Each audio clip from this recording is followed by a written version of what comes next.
आपल्याला आज मी एका नव्या विषयाशी संवाद साधणार आहे। तो म्हणजे आपल्याला माहिती असेल की महाराष्ट्र राज्याच्या विधिमंडळाची स्थापना केव्हा झाली हा एक महत्त्वाचा प्रश्न आहे।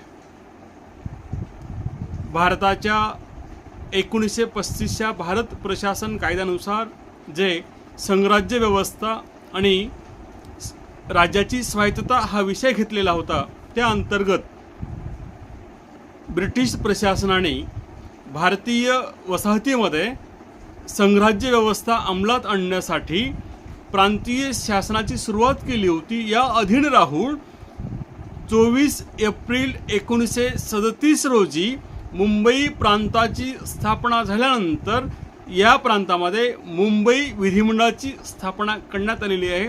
तो दिवस म्हणजे 24 एप्रिल 1937 लक्षात ठेवा।